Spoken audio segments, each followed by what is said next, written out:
What is up, DS3 TV squad? We are back at it again, watching Tier Zoo, the Cryptic tier list. Not a long video at all.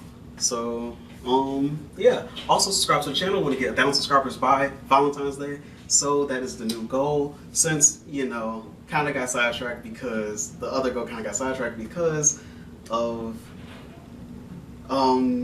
my other, the main channel getting, that channel getting shut down. So yeah, that has been shut down as of right now. But we're gonna keep on moving. Also, you can put in the comment section what videos you want me to react to. I know you guys like Tier Zoo a lot, so that's why I'm reacting to it now. And yeah, let's get into it and play. It is sponsored by Brilliant.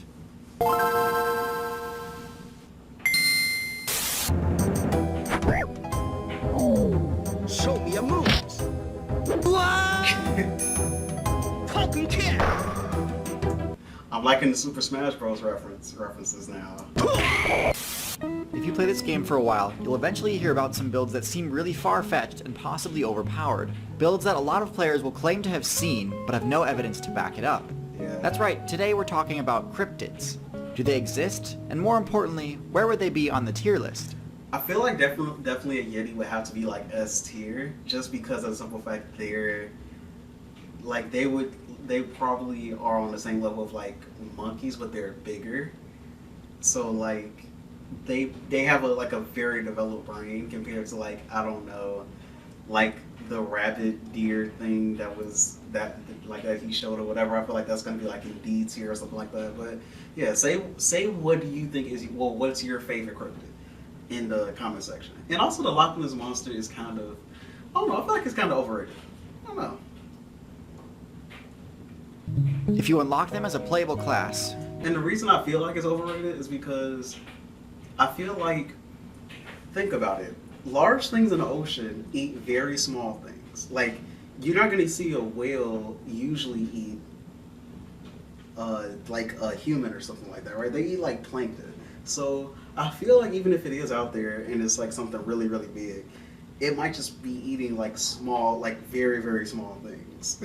So I feel like it's kind of overrated. I don't know. Would you even want to play as them? There are some where the answer is an obvious yes, and some that might be more hype than power. Yeah. And there are some I've even managed to figure out how to unlock myself. So prepare for some never before shared secrets on these legendary builds. Okay. As always, we'll start from the bottom of the tier list and go up from there. So in my opinion, the worst cryptids are the ones unlocked by taking a well-known build and afflicting them with an appearance-altering disease. One example of this is the Chupacabra.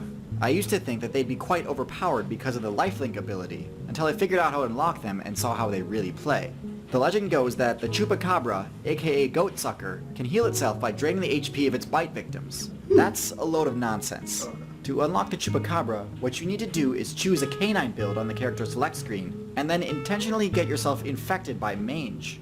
You can do this by simply being in close proximity with another player with the same debuff, as it spreads quickly. Mange has a few effects. The first is a massive sanity debuff brought about by intense itching. The second is a sizable buff to intimidation as a result of hair loss from all the scratching. These two together unlock the Chupacabra prestige class for the Coyote. However, aside from becoming scarier, it doesn't grant any more unique abilities. In fact, I'd say the cost to your sanity greatly outweighs the intimidation bonus. Yeah. The same can be said about the Jackalope. The Jackalope is touted as a rabbit build equipped with antlers. Now, antlers are awesome tools, both for foraging and for defense. Their range allows you to pressure opponents from a distance, and their sharp prongs can inflict bonus damage on hit. Rabbits absolutely could benefit from having antlers, especially considering how oppressive they'd be in the raptor matchup. Unfortunately, that's not what's going on here. To play as a Jackalope, you need to choose a rabbit build and then somehow acquire the Show Papilloma virus. The best way to do this is to be bitten on the face by a tick player. The virus creates protrusions that can resemble antlers, but in reality, they're tumors. So while the aesthetics might seem fun for a while, they're cutting your playthrough short by a huge margin in most cases. Next are the builds which get a lot of hype and don't have a fatal flaw, but I still don't think are necessarily top tier. The first is what I like to call the Solo Simian build. This is the general name for rumored hominid builds like the Sasquatch, Bigfoot, Yeti, Yowie, and Abominable Snowman. They seem to be everywhere, and Yeah, also that's true. nowhere. And I think there's a reason for that. Great Ape builds have everything in common with these solo simians except for one thing: team play. Even though this fabled character seems to have the same or possibly I didn't think about team play, because I'm like, yeah, you probably won't need, I feel like, yeah, definitely you would need team play if you want to take down anything. But it's like, they're so big, I feel like you wouldn't think about team play. Like, as you first think about Bigfoot, you wouldn't think that you need a team. I don't know.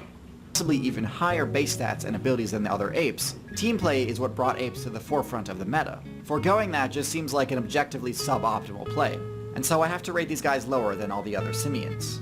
Also in this section is the Thunderbird. In my Raptor tier list, I discussed the I would definitely, a Thunderbird? I would definitely want to be a Thunderbird. Like, those birds were freaking gigantic, and those were actually, like, were real.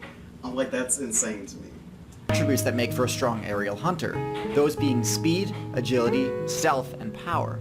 Thunderbirds, being massive flying tanks, would not be suited to this playstyle at all. The largest playable flying birds are all scavenger types that use their large size to travel great distances easier. The largest raptor build ever to make waves in the meta was Haast's Eagle, which managed to have a commanding lead in the New Zealand meta for a solid chunk of time.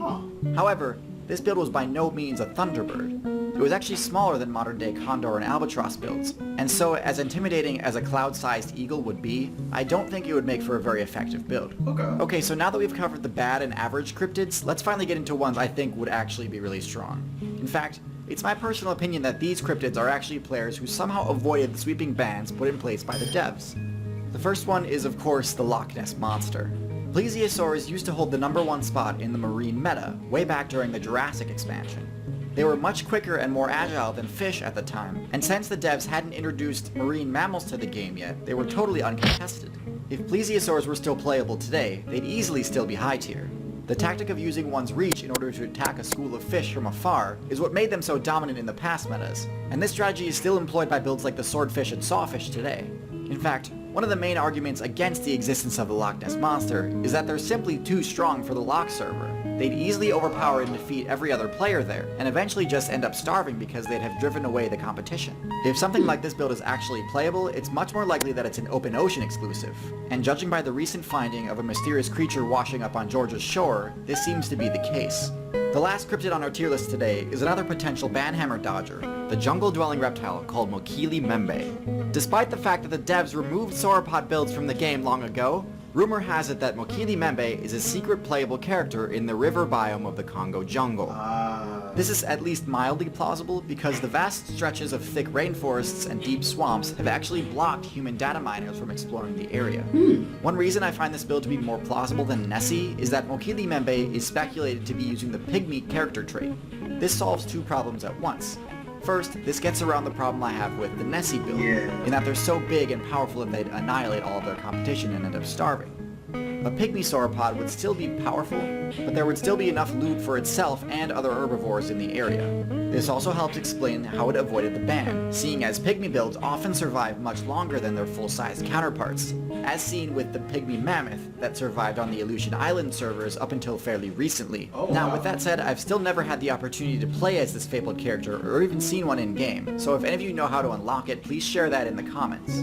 With the possible exception of Sasquatch, none of these cryptids really have the intelligence stats required to keep up with the current meta, and this could be contributing to why some of them have faded into legend. Don't let this happen to you. By using the link in the description, you can level up your intelligence by actively solving science and math problems on... That was pretty good. That was a pretty good video. Yeah, that was really good. So, yeah. Talk to you guys in the next video. Also, subscribe to the channel. Want to get 1,000 subscribers by Valentine's Day. And,